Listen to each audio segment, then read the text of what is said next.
벌써에게 알립니다. 총을 버리고 자수하라. 총을 버리고 자수하라. 아직도 늦지 않았으니 즉시 자수하라.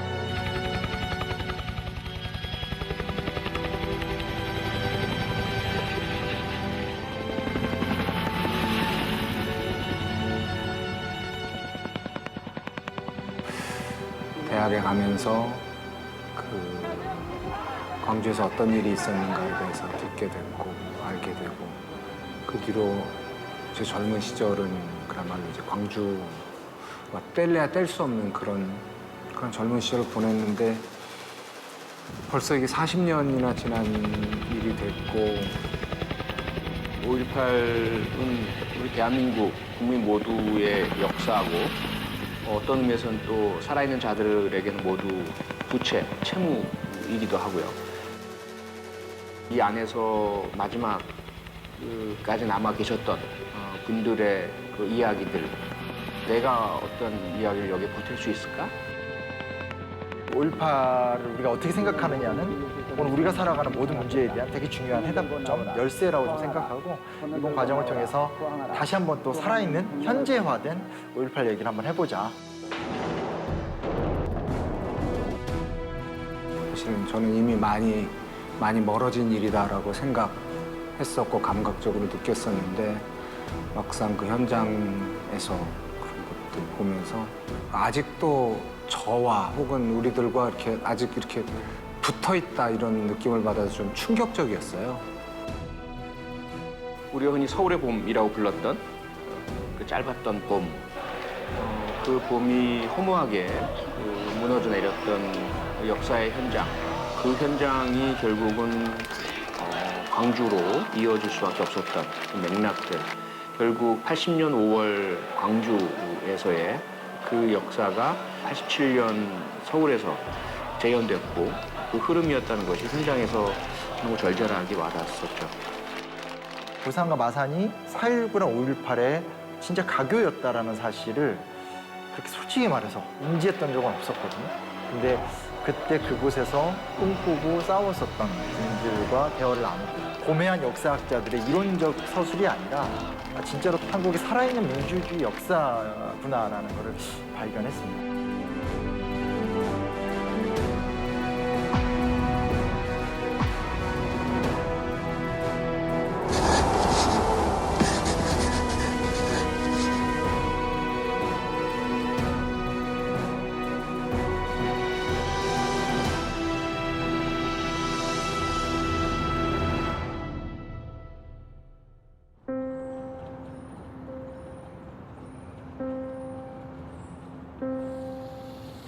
네, 벌써 40년입니다.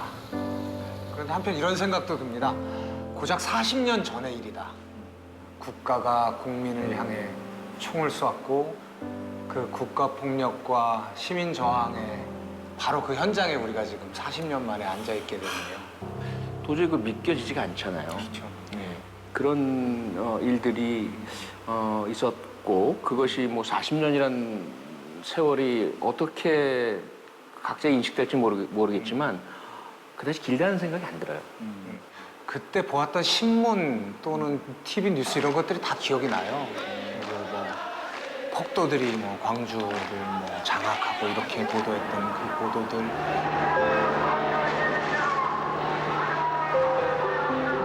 대학 가서 처음으로 그 독일 기자가 만들었던 그 비디오를 동아리방에서 본 그 충격. 그리고는 저희 세대는 그냥 그 20대를 거의 그냥 광주로 시작해서 87년 그 개헌으로 20대를 거의 보내는 그런 세대니까. 근데 그러고 나서 또 제 머릿속에서는 많이 희미해지더라고요. 네. 희미해졌는데 다시 이 자리에 이렇게 앉아서 40년이라는 시간이 지난다는 걸 알니까 정말 뭐라고 말할 수 없는 그런 기분이 되는 것 같아요. 혹자는 그거 옛날 얘기야. 이미 다 지나간 거고. 네. 또 어떤 분들은 이제 다 묻고 그만 화해할 때 아닌가? 이런 얘기를 하시기도 하고요. 심지어는 뭐 세계에서 권력에 의해서 일어난 잔혹한 일 많잖아. 그중에 하나일 뿐이야. 이런 이야기까지도 나오고 있어요. 그래서 저는 이제 그 어떤 왜곡이나 축소 이야기들을 들으면서 오히려 역설적으로 그렇기 때문에 5.18은 현재 진행형이고 끝나지 않았고 그 우리의 역사와 투쟁은 계속되고 있다라는 그런 느낌을 받거든요. 예전에 이제 95년에서 97년 사이에 그 전두환 노태우 재판 판결문을 다 봤어요. 이게 뭐 다 합치면 한 500장 정도 되는데 피고인 전두환, 피고인 노태우, 정말 놀랬던 게 뭐냐면 이 판사들이 이제 그 전두환과 노태우 등 이제 5.18과 12.12 군사반란 주모자들을 처단할 적에 명문으로 뭐라고 얘기를 하냐면 이렇게 얘기를 해요. 이 사람들이 반역을 한 거잖아요. 반역을 했고 12.12 군사반란은 기존에 있는 어떤 국가 체제를 무너뜨린 반역행인 거고 그렇게 해서 어떤 반역이 일어났었을 때 광주 시민들이 정황권을 발동한 거다. 그러니까 광주 시민들이 걸기했던 것 자체가 하나의 준헌법적인 기관이 만들어진 거다.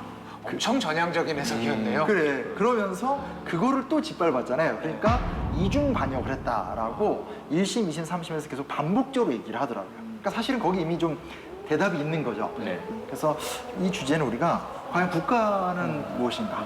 그 안에서 국민이라 하면 국가가 위기에 처했을 때 어떤 행동을 해야 되는가? 그로 인해서 생긴 피해에 대해서 나중에 국가나 옆에 지켜봤었던 국민들은 무엇을 해줘야 되는가라는 굉장히 큰 문제의식이 사실 이때 좀 다 나타난 게 아닐까? 그런 생각도 좀 해보게 되고요. 그렇게 보면 사실 5.18은 1980년이라는 그 시간 속에 머무는 게 아니고 지금까지 이어지고 있다는 생각이 들고요. 그렇죠.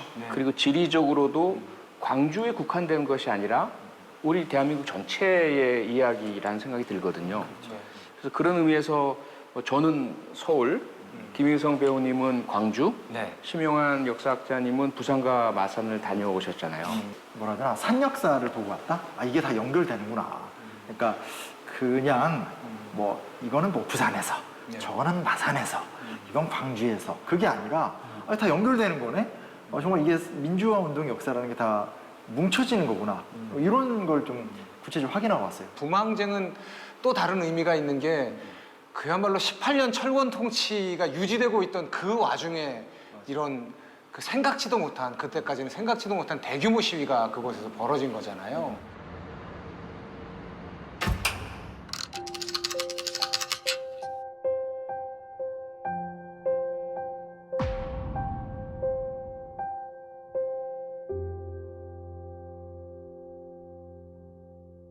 학생들이 저 도서관에서 모여서 치고 나오는데 그때 나올 때는 한 500 정도밖에 안 됐던 것 같아요. 근데 이제 놓아서 스크럼 짜고 한 바퀴 돌아오는데 끝에서 끝으로 이어져 버리고 숫자가 확 늘어나고. 다 몰려 나와 버린 거지.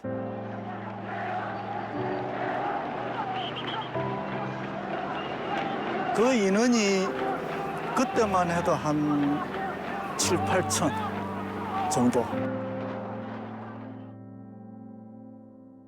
유신 독재.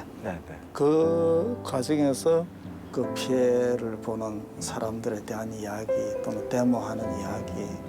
그럼 부산에서도 우리가 가만히 있을 수는 없는 거 아니냐.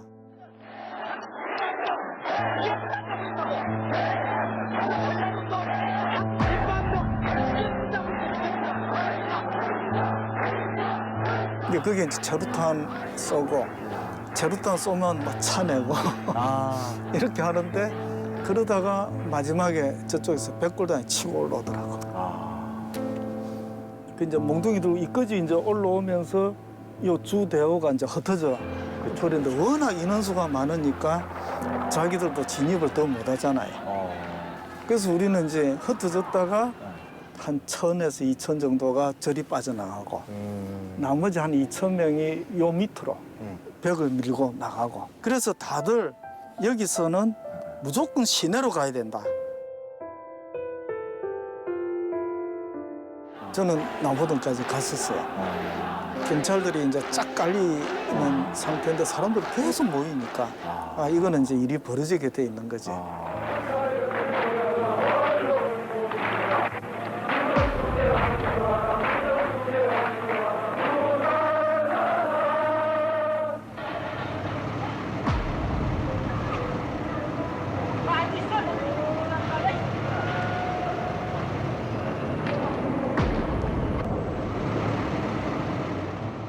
그럼 나간 대우가 1,000명, 2,000명 대우라면 누가 이끌어야 되잖아요. 없습니다. 그냥 그 당시 상황이라는 것은 그만큼 극악했던 거죠. 박정희 유신 정권. 사람들의 가슴마다 분노가 있었구나. 그렇죠.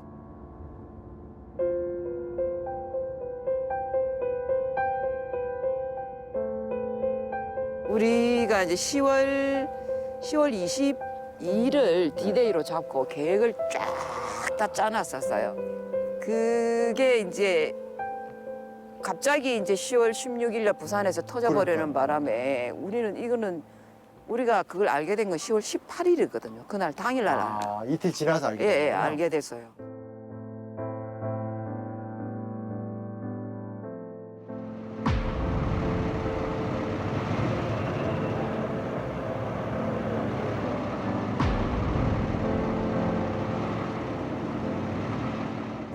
학교에서 막 방송을 한 모양이에요. 그 학교 휴교령이 내려졌으니까 모두 다 집으로 가라는 이런 그게 내려졌는데 아무도 집에 안 가고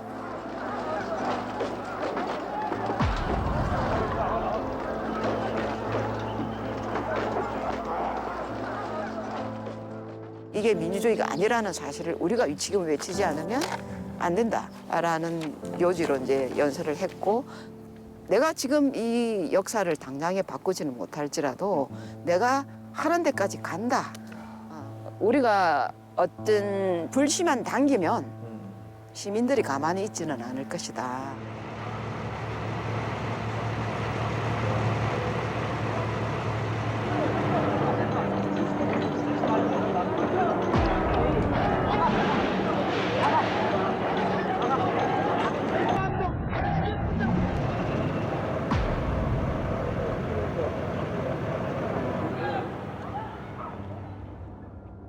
서울의 명동 같은 이런 동네인데 이 일로 가면 마산 시내 이제 대표적인 상가가 여기 네네네. 다 저쪽 창동에 다 있거든. 그 창동의 그 상가의 시민들이 모두 다 그 11.8 그 항쟁에 모두 다 참여를 한 거예요. 여기서 학생들이 먼저 다 모이니까 네. 기다렸다는 듯이 막 쏟아져 나온 거군요. 예. 그때부터 군인들이 이제 진압을 시작한 거죠. 예.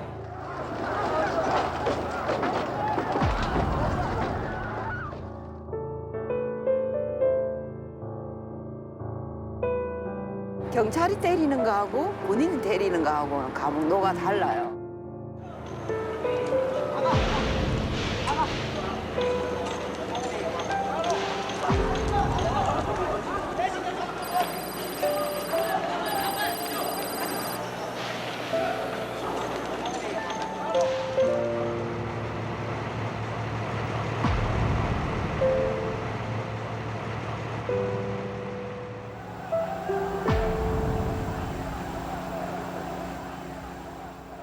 부마하면 아무도 안 죽었다. 이런 식의 얘기를 되게 많이 하는데 이번에 제가 가서 가장 좀 의미 있었던 건 그 유치준 씨라고 네. 부마 민주항쟁 당시에 진압 도중에 돌아가셨던 분.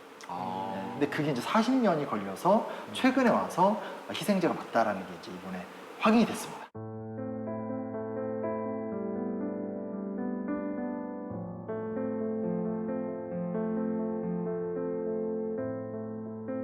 아버님이 79년도 10월 18일 출근하고 나서 그 이후로 집을 안 들어오셨거든.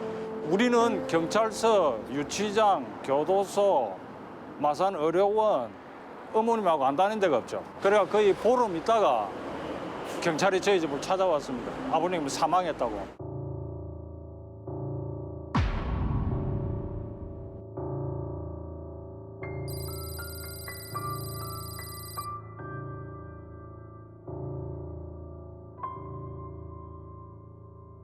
그럼 그 당시는 어떻게 죽었는지 몰랐죠. 경찰도 안 알려줬고 우리도 몰랐고 시신만 찾았을 뿐이지.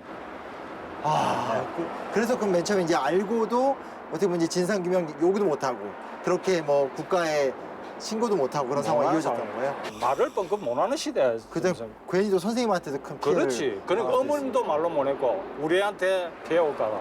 여기 경찰 내부 보고서거든요. 네네. 기자가 내부 문건을 입수했죠. 대림여관 대림여관 앞에 앞에? 시한자동차 영업소 앞에서 신은미상 요 아버님이거든. 정황으로 봐서 타살자가 분명하다. 신은미상이라고 돼 있거든. 시체 보고마여 뭐 행정처리해라. 유가족이 있는데 행정처리해라. 나와. 행정처리라는 거는 매장을 새기라. 미연고니까 무연고니까. 예. 그러니까 처음부터 경찰, 검찰, 그 당시 그 안기부 다 같이 한 통속이었죠. 이게 나중에 밝힌 내용입니다.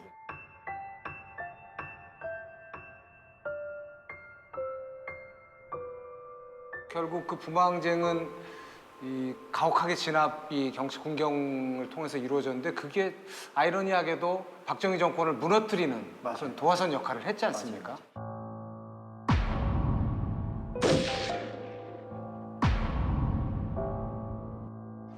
김재규가 이제 입장을 바뀌게 된 배경에는 부마에 대한 충격이었던 거죠. 와 보니까 이게 그냥 뭐 몇몇 무슨 일개 작은 시가 아니라 이런 식으로 강경하게 유신 통치를 이어가면 이건 정말 모두가 다 망한다. 그걸 이제 본인이 위기의식을 느꼈고 박정희 대통령한테 이제 그런 얘기를 하는데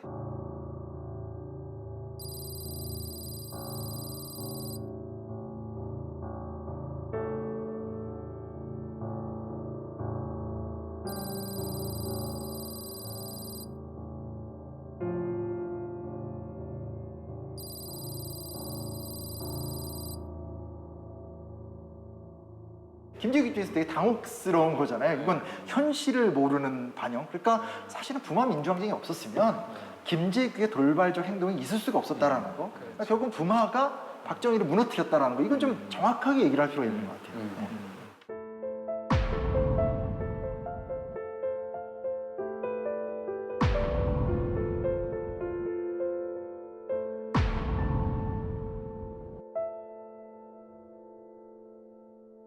80년 4월 16일에 최규하 대통령이 전두환을 중앙정보부장 서리로 임명을 했습니다. 이게 어떤 자리고 어떤 의미를 갖는 건지 좀 얘기해 주세요. 좀 비유를 하자면 국회의장에게 대법원장도 맡겼다고 볼 수 있는 거예요.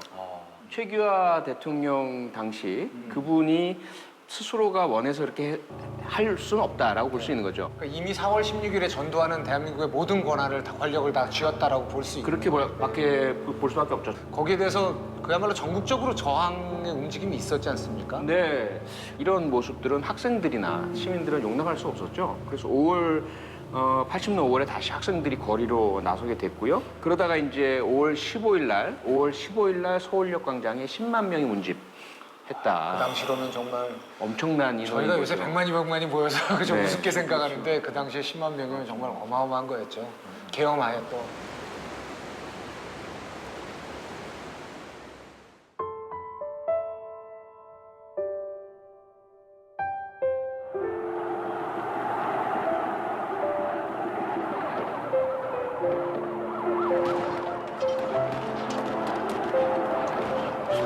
저희들은 판단을 이미 군부가 실권을 전면 장악하고 민거 일정을 거의 안 하려고 한다 이렇게 판단을 하고 아주 깊은 고민 끝에 결국 군부와 정면 대결을 하지 않으면 안 된다. 실권을 장악한 정치 군인들 간의 일대 대결의 선언이고 14, 15일 양일간은 시간이 흐를수록 점점 격렬해진 시위로 발전할 수밖에 없었습니다.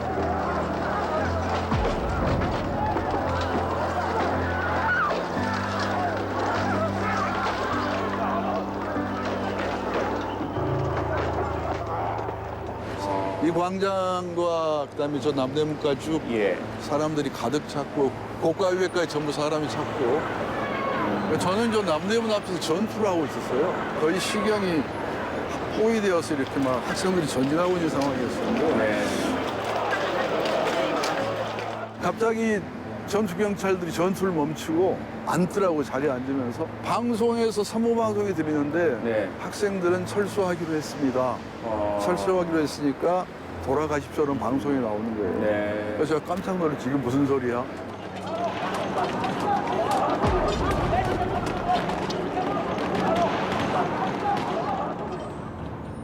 바로 아마 이 정도 자리 될 것 같습니다. 이 정도 자리에 학생의 버스도 아니고 서울대학교 학생체가 제공한 미니버스 안에서 네. 회의를 거듭하다가 철분을 결정했다고 합니다. 그래서 제가 좀 굉장히 당황하고 흥분했죠. 철분을 반대한다. 그리고 이 철분을 하게 되면 역사적인 과오가 될 것이다라는 얘기를 하죠. 근데 동의를 못 받습니다.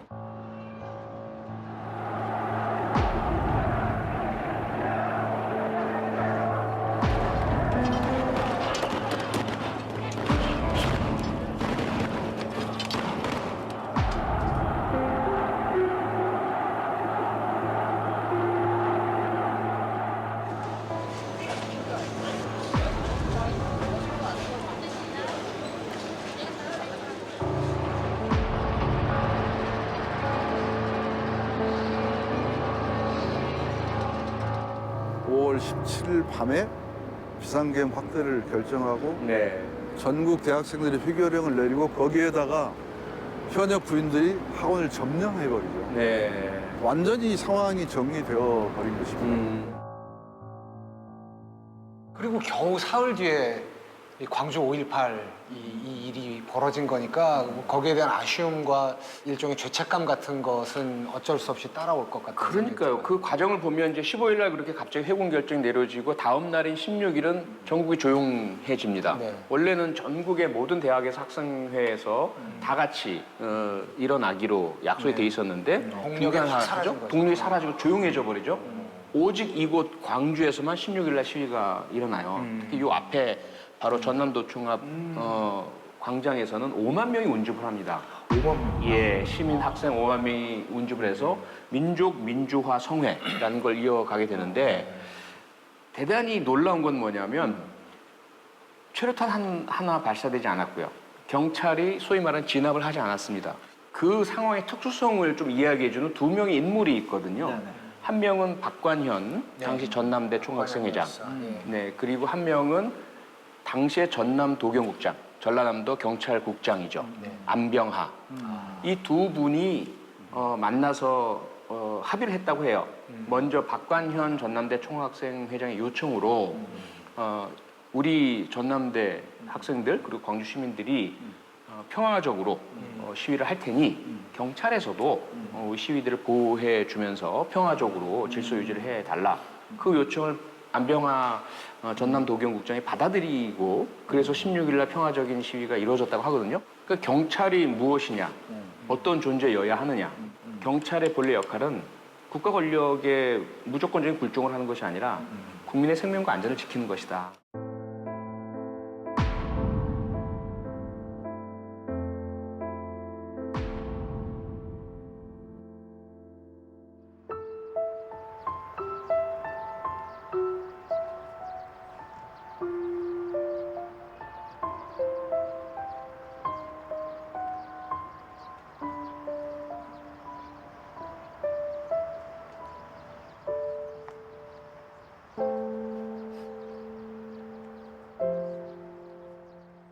자, 우리가 통상적으로 5.18이라고 부르는데요. 이 시작을 80년 5월 18일 오전으로 우리는 보통 이야기하지요. 전남대 정문의 7공수여단 33대대가 전남대 정문에서 출입을 통제하고 있었어요.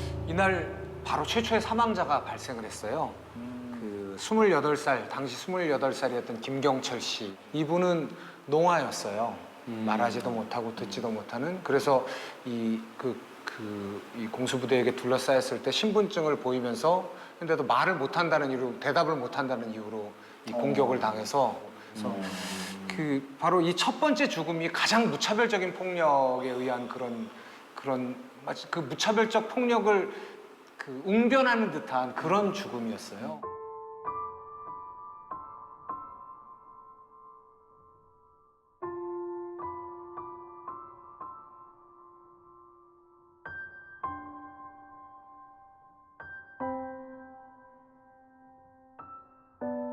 18일 날 오전에 전일비 때문에 그대로 오다가 사람이 많이 있으니까 이제 새로 나와갖고 이제 그때 당시에 한이 백화점 앞에 그 오는 길에 충파 옆에가 몇 미터 안 남고 거기서 공수부대를 만나갖고 참 그 자리에서 공부를 맞아서 세상을 떴는데 너무나 살려달라고 악을 수가 있었는데 이제 학생면허 숨쉰다고 얼마나 때려버렸던가 내가 이렇게 금이 가버렸던가 봐요. 그러니까 눈이 빠져보고 그때 당시에는 내가 그렇게 금이 간지는 몰랐어요. 그런데 이제 이 구매역에서 신매역으로 옮길 때 보니까 아주 볼펜을 기르는 놈에는 여기서 저대로 금이 가버렸더라고요.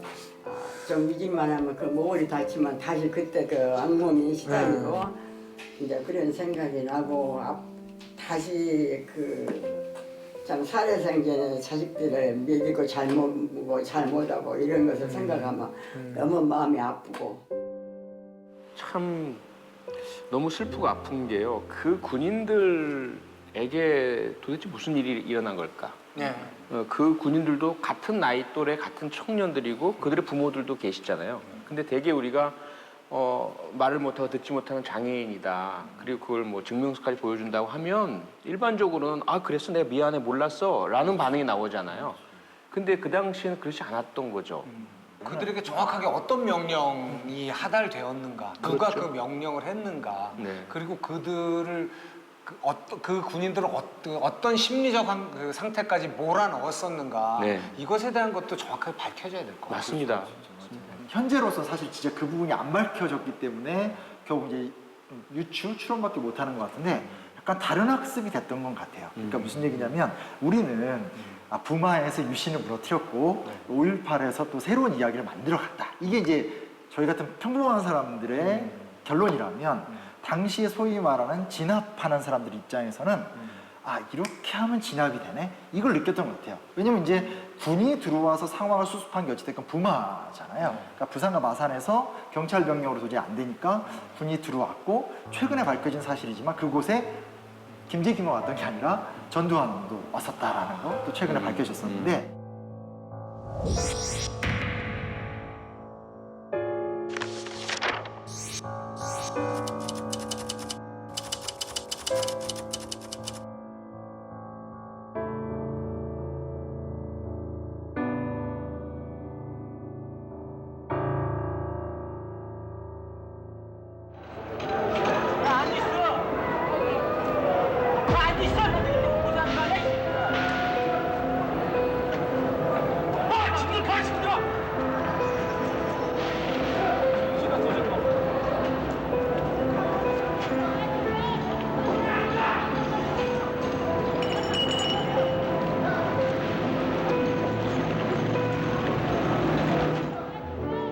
폭력의 양상 자체가 좀 사실 너무 심각하죠.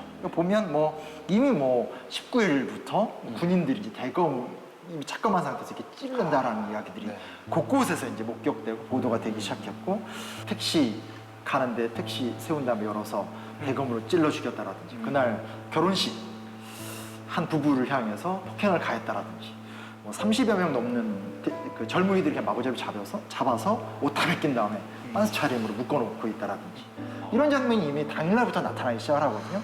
그리고 이제 19일날 첫 발포가 있었다고 하고 21일날 되면 이제 우리가 잘 알고 있는 사건들 집단 발포 같은 것들이 진행이 되고 우리에게 화염병이나 공을 던지지 않으면 너희들이 왜 무력 전쟁을 하게 됩니까? 왜 군이 출동을 시키냐 그러면 가만히 쉬세요. 만약에 이런 식으로 말씀을 하신다면 대화가 중단이 됩니다.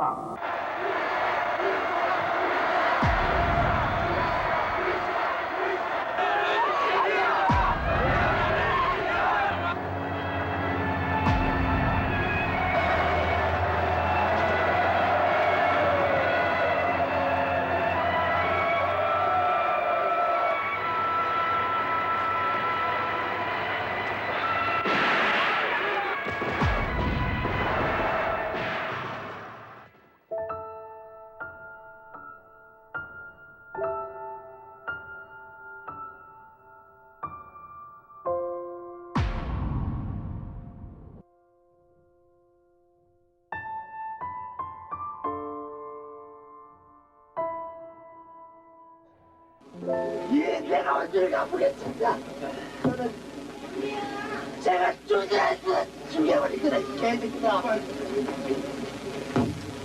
내 새끼 어떡해. 아유 내 새끼 어떡해. 거룩한 죽음이 되다오. 거룩한 죽음이 되다오. 아유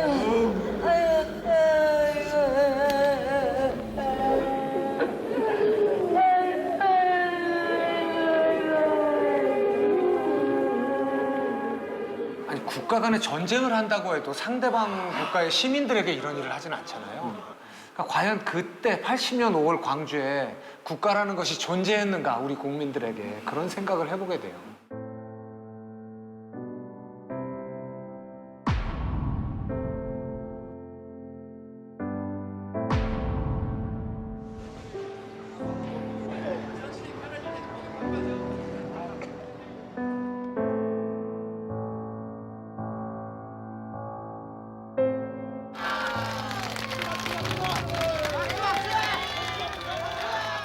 진정한 민주사회가 건설되기를 열망하는 국민 여러분, 우리는 우리 광주 시민들은 최후의 이름까지 싸울 것입니다.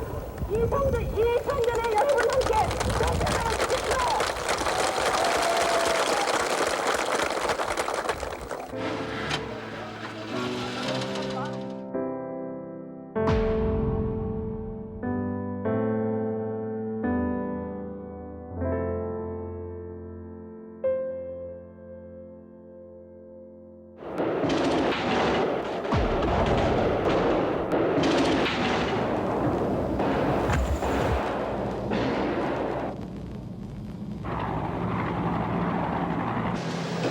폭도에게 알린다. 폭도에게 알린다. 총을 버리고 자수하라. 총을 버리고 자수하라. 아직도 늦지 않았으니 즉시 자수하라. 총을 버리고 자수하면 생명을 보장한다. 총을 버리고 자수하면 생명을 보장한다.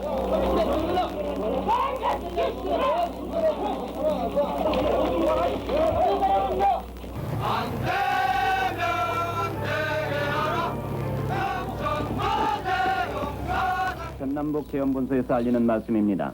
6시 현재 작전 결과입니다. 민간인 피해는 하나도 없었습니다. 폭도들은 생포 207명, 사망 2명입니다. 이상은 전남북 계엄본부에서 알리는 말씀이었습니다.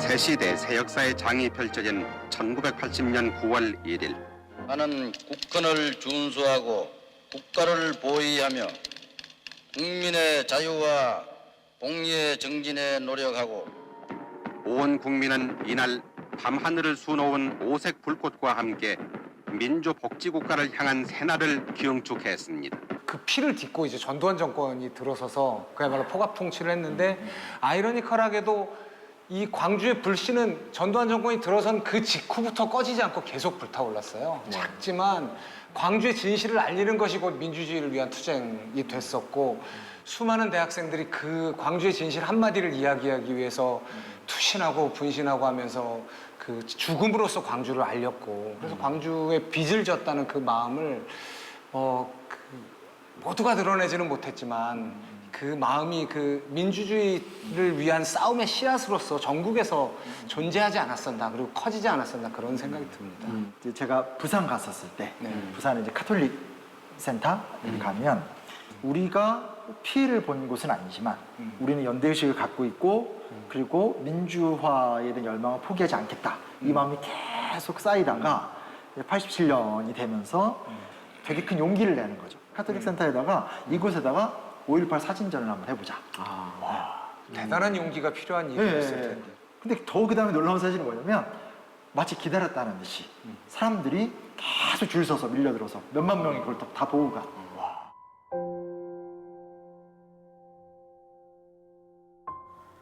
엄청나게 왔습니다. 이 센터에서 저 위에 카톨릭 베르널 병원까지 한 1km 넘습니다. 그 거리에 매일 세 줄로 시민들이 서가지고 그 사진전을 감상을 했던 거죠. 이 부산의 모든 택시 기사들이 가톨릭 센터를 중심으로 사람들 실어 나가기 했고, 근데 그 당시까지는 광주의 진상이 전혀 은폐돼가지고 전혀 뭐 매스컴이라든가 일체 사람들이 알 수가 없었고, 또 그래서 말도 못했을 텐데 이제 그걸 누가 알아야 될 거 아닙니까? 지금 유수령이 곧 발표될 거다. 그래서 그때 오후 3시까지 아마 들어온다고 그래서 우리가 굉장히 긴장을 했죠. 그만큼 상당히 긴박한 상황이었습니다, 그 당시. 사실 어떻게 보면 좀 목숨을 걸고 좀 하는 사진전이었다 봐도 좋을 정도로. 그때 위험을 무릅쓰고 했죠. 예. 그리고 그 후로 이 아래가 유엔 사거리인데 해방구였습니다, 그때.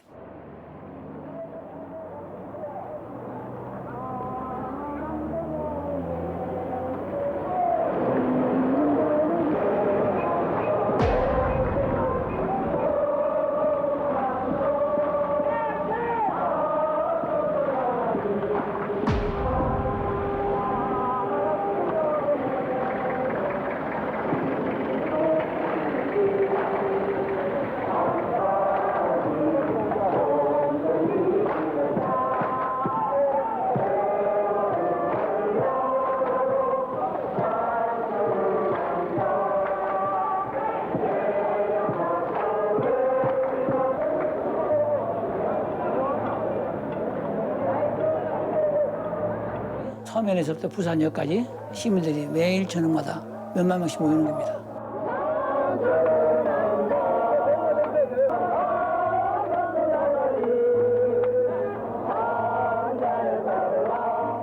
여기 자갈치 아줌마들, 여기 상가 상인들, 그다음에 저 서면 가면 많은 공무원들, 또 일반 그 직장인들이 다 함께 다 호응을 한 거예요. 그래서 굉장히 부산 완전히 그때 전두환 반 노태우 국제 그걸 했죠.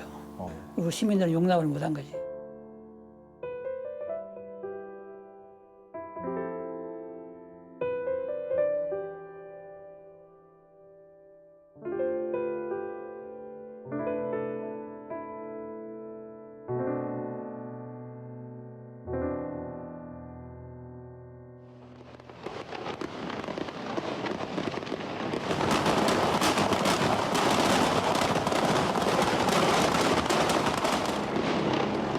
이전에는 뭐 학생들이 이제 경찰들이 잡으러 오는 거에 대비해서 돌을 던지기도 하고 체류탄을 던지기도 했는데 그날은 비폭력으로 하자고 결의를 했어요. 그래서 그날은 학생들 입장에서는 돌도 없었고 체류탄에 대항하는 화염병도 없었고 그래서 스크럼을 짜고 이렇게 나왔는데 체류탄이 원래 시위 해산용이니까 45도 이상으로 쏘아서 그게 터지면 메워서 사람들이 그 시위 현장을 피하게 하는 용도인데 그렇죠. 그날은 이렇게 똑바로 직격으로 쏘는 체류탄이 굉장히 많았어요.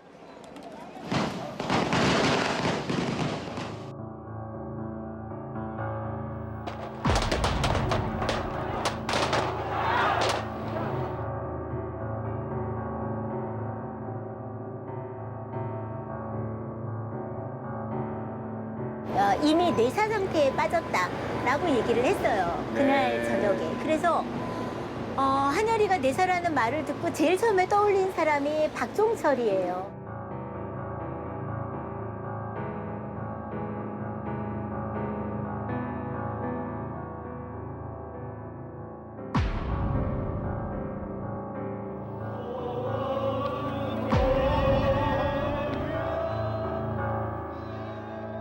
그러니까 만약에 한여리가 뇌사여서 정말 일어나지 못하면 경찰들이 또다시 한여리 시신을 탈취해 가서 화장해버리고 사망의 원인을 알 수 없게 하겠구나.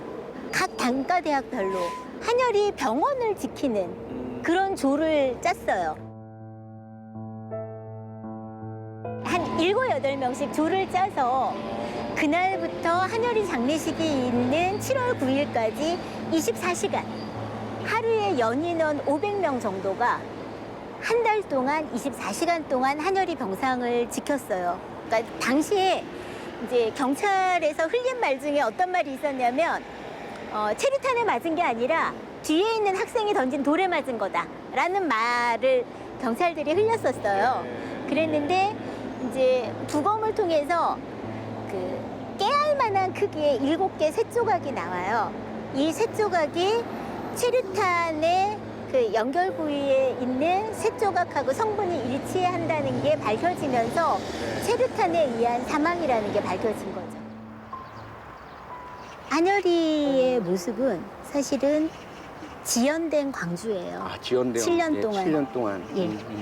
자기가 광주에 살았지만 광주항쟁에 대해서 잘 모르고 대학생에 대해서 광주항쟁에 대해서 알고 나서는 자기가 잘 몰랐던 것에 대해서 굉장히 부끄러워했어요. 예. 그러니까 80년대에 뭐 학생운동을 했던 대부분의 사람들은 그 뿌리가 광주일 거예요. 그러니까 저만 해도 제 인생의 가장 큰 그 변곡점 중에 하나가 광주항쟁 비디오를 봤던 그 순간이거든요. 보고 나서 세상이 완전히 뒤바뀌는 그런 느낌이었어요. 이게 뭐지? 그럼 나는 어떻게 해야 되지? 어떻게 살아야 되지? 그때 알지 못했던 거, 그때 손을 내밀어 주지 못했던 거, 그때 함께하지 못했던 거, 그리고 그때의 사실을 널리 알리지 못한 거, 이런 모든 것이 한여리 표현으로는 부끄럽다였고요.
발포 명령 부인합니까?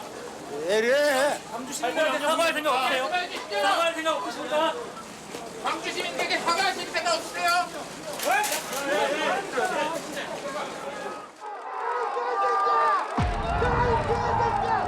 이 살인마 새끼야! 우리 죽이고 와!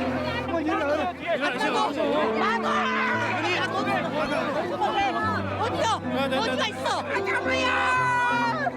차를 죽일 거예요, 내가. 어머니 그게 저놈이 내가 나도 죽일 거예요. 어머니 저놈이 내가 죽겠어.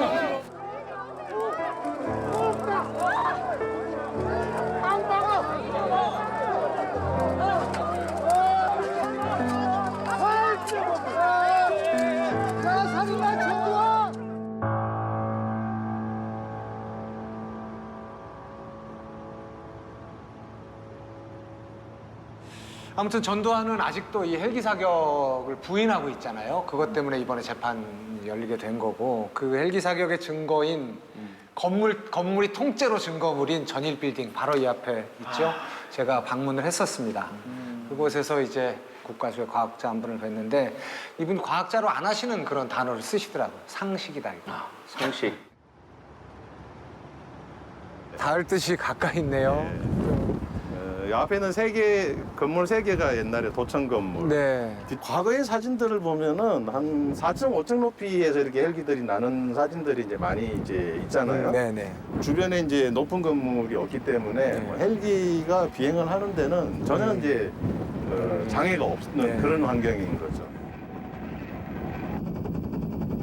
상식적으로 생각을 해볼 때요. 당시에는 이 건물보다 높은 건물이 주변에 없었다라는 거죠. 바닥에 지금 보시면 이렇게 이제 바닥에 이제 여기 있는데 이 바닥에 그 총을 쏠 수 있는 위치는 창틀이 있잖아요. 창틀하고 창틀보다 높은 위치 그렇죠. 된다는 거죠. 저쪽 기둥에 보면은 기둥 저쪽으로는 무수히 많은 탄원들이. 총기를 전문으로 하는 제가 봤을 때는 이런 탄원은 비행체가 아니면 도저히 생성할 수 없는 그런 탄원이라는 거. 그럼 과학적으로는 부인할 수 없는 증거다. 이거는 뭐 누가 보더라도 뭐 어떤 식으로 설명을 하든지 간에 공중에서의 비행체가 아니면은 어떤 그 상황에서의 사격으로도 설명을 할 수가 없는 거죠.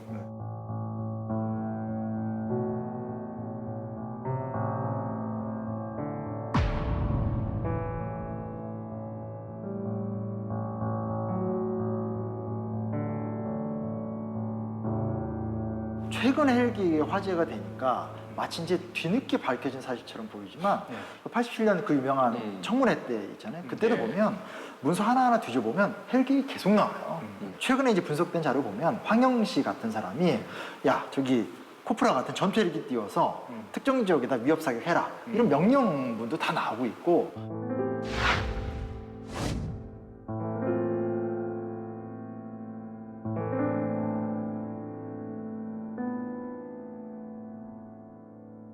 기를 쓰고 이 헬기 사격에 대해서 부인하는 이유는 어떤 걸까요?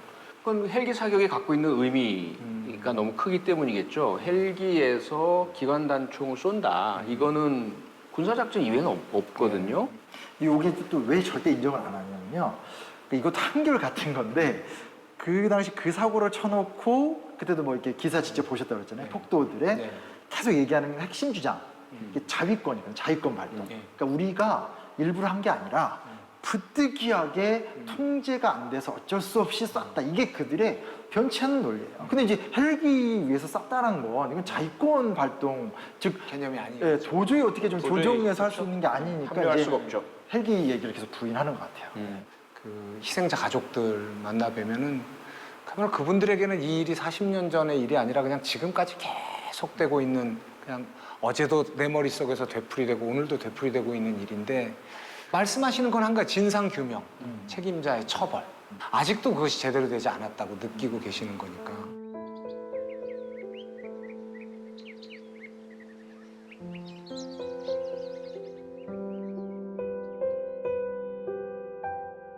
개운 분소 상무대원으로 끌려간 말이에요. 그래갖고 거기서 끌려가고 한 며칠간 거기서 구속돼 있었어요. 그래갖고 온 몸이 한 3, 4일 만에 나오니 온 몸이 아주 멍들어가고 검은 수행가 되었어요. 거기 가서 그렇게 했단 말을 어디 가서 말을 못하죠. 80년대. 그래갖고 그날 저녁에 거기서 합주에 자죠. 자다가는 그냥 한 12시나 되었어. 확 피를 펴요. 그 중환자실로 가서 1시간도 못 됐으면 그대로 그냥 가셨어요. 너무 강주를 폭도라고 해버리니까 화가 나서 강주는 폭도가 아니다 그랬더니 헌병차 4대가 와서 우리 아빠를 데려가서 헌병서 한 달 동안 말도 못하고 투망에다가 사람을 넣어가고 그럴 때 돈 75만 원인가 그 장사 미천이 있었는데 그 돈을 김도중이한테 받았다기라고. 근데 그놈 그것이 뭔 내 돈인데 받았다기 하고 그러고 3번을 투망에다 넣어갖고 빠지에다 바다에서 던졌다고.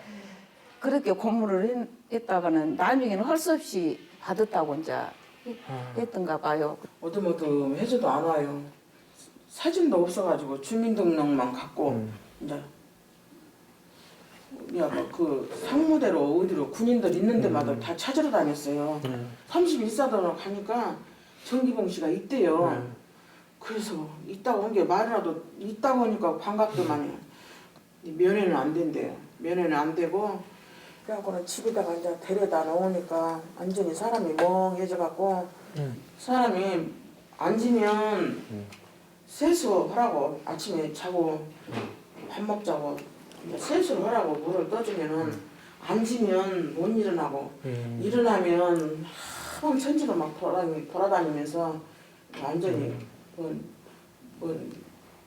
미친 사람 뛰듯 그렇게 뛰어요. 또 솔찬히 했어요. 그렇게 아프셨던 그렇게 보낸 시간이 얼마나 되신 거예요? 5.18 이후에? 그렇게 저렇게 산 것이 한 2년 좀 넘게 살았어요.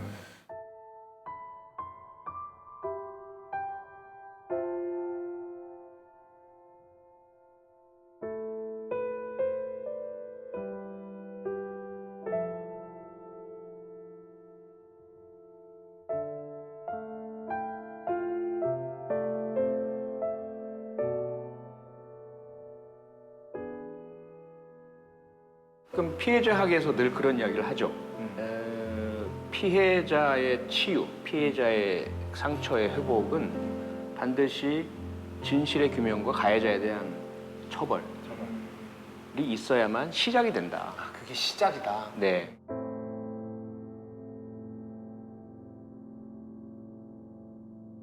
그럼에도 불구하고 5.18 어쩌면 아주 더디지만 세상이 앞으로 나아가고 있다는 증거의 역할을 한다는 생각도 들어요. 네. 그 제가 그 망월동의 5.18 민주묘역을 찾았을 때 그 교사, 부부 교사 두 분을 만났어요. 구미에서 오신 분들인데 구미. 네, 네. 이분들 얘기 굉장히 인상적이었어요.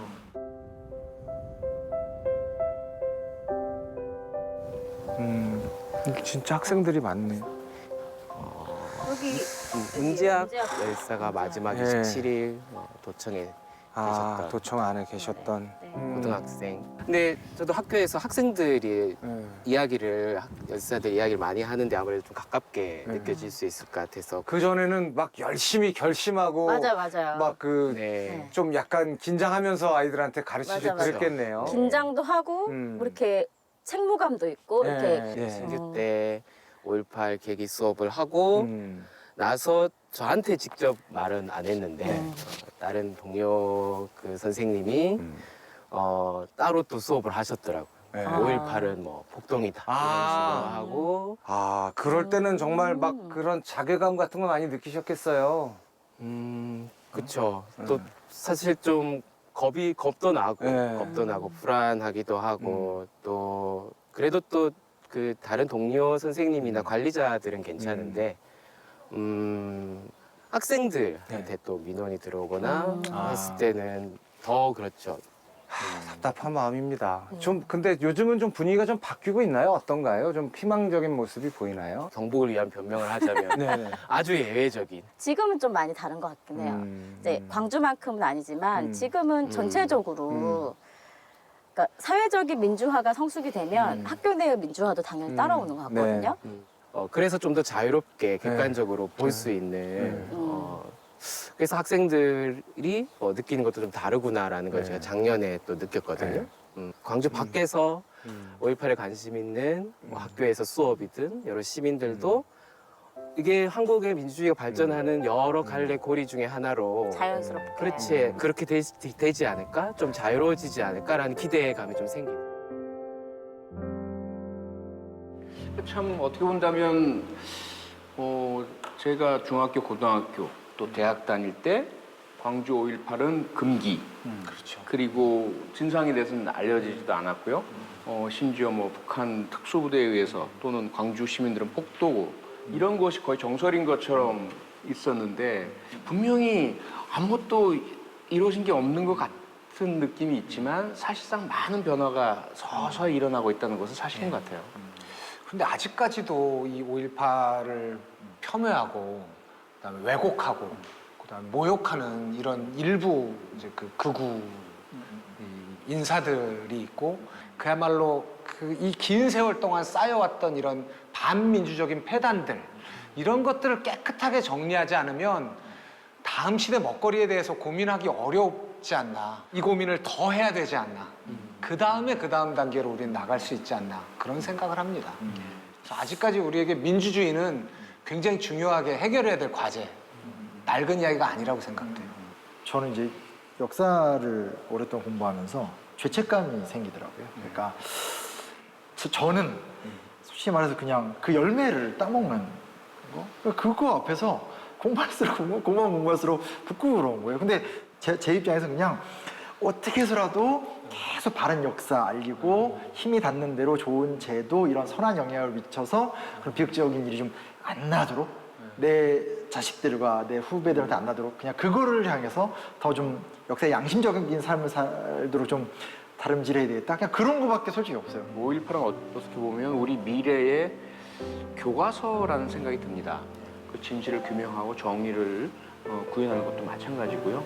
그 안에 역시 민주주의의 참 의미도 또 실제로 작동하는 민주주의, 그것의 의미, 이것을 들여다보는 우리 모두를 위한 그런 미래의 지침이 되어야 된다, 그 역할을 해야 된다라는 생각이 듭니다. 저는 이 다른 지역을 여행하신다고 했을 때 도대체 어디 서울과 부산에서 부산 마산에서 뭘 하실까 했는데 이렇게 보면서 우리가 그 시대적으로도 아직 연결돼 있고 공간으로도 다 연결돼 있구나. 그래서 자, 이 연결을 어떻게 더 촘촘하게 그리고 어떻게 더 넓게 만들어갈까에 대한 고민을 지금부터 해야 되지 않을까 그런 생각. 네. 광주 시민 여러분, 지금 병군이 쳐들어오고 있습니다. 도청 안으로 나오셔서 병군을 총칼에 죽어가고 있는 우리 형제 자매들을 살려주십시오. 우리는 도청을 끝까지 사수할 것입니다. 우리 형제 자매를 잊지 말아 주십시오. 광주 시민 여러분, 지금 병군이 쳐들어오고 있습니다.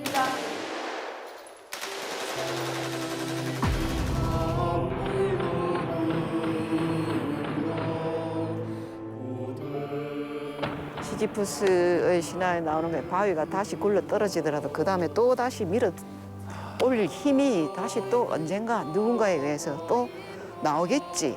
그런 어떤 걸 조금이라도 우리가 나은 어떤 미래를 위해서 그냥 나아간다라는 그 외침 하나만 기억해 줬으면 좋겠다. 저는 민주주의라는 건 뭐 다른 거는 뭐 학문적으로는 이야기할 수 없지만 진실이 은폐되지 않는 거, 국민을 속이지 않고 자기들 잘못했으면 잘못했으면 시인을 하고 인정하고 정말 살아있는 사람들의 역동적인 과정이 아닌가. 앞으로도 살아있어야 되고 깨어있어야 되고 눈을 뜨고 있어야 되고 심장이 뛰어야 되고 꼭 그 열매를 먹어서가 아니라 나무를 심어야 할 때 나무를 심는 일을 했던 것, 그것으로 큰 보상은 된 거 아닌가? 그런 생각도 들어요. 그럼에도 불구하고 엄청난 희생을 거쳐서 만들어 오곤 지키고자 하는 가치들이 있잖아요. 좀 나와 다름을 인정해주는 다양성. 그래서 5.18은 뭐 광주에서도 있을 수 있지만 구미에서도, 대구 경북에서도, 뭐 서울에서도 어디서나 소중한 가치인 것 같아요. 그걸 이제 승화라고 부르지 않습니까? 그 죽음이 우리 역사에 어떤 일들을 결과적으로 해냈는가를 생각해보면 그 밤이 참혹한 밤이었지만 얼마나 위대한 밤이었는가. 한편 힘없고 또는 피해 입고 아픈 분이 어디에 계시건 세월호건 어디에 계시건 제일 먼저 공감을 해주시는 게 광주분들이고, 그것은 광주분들이 특별해서가 아니라 5.18 겪으셨기 때문이죠. 그 고통에서부터 출발한 그렇죠. 인간애라고 할까요? 네. 민주주의를 어떻게 이뤄가는가에 있어서 이제는 우리가 언제까지 무슨 프랑스 혁명, 뭐 영국 혁명이 아니다. 여기 와서 보라. 우리도 여전히 한계도 있고 아프지만 이런 방식으로 하면 당신네들의 문제 많이 해결할 수 있다.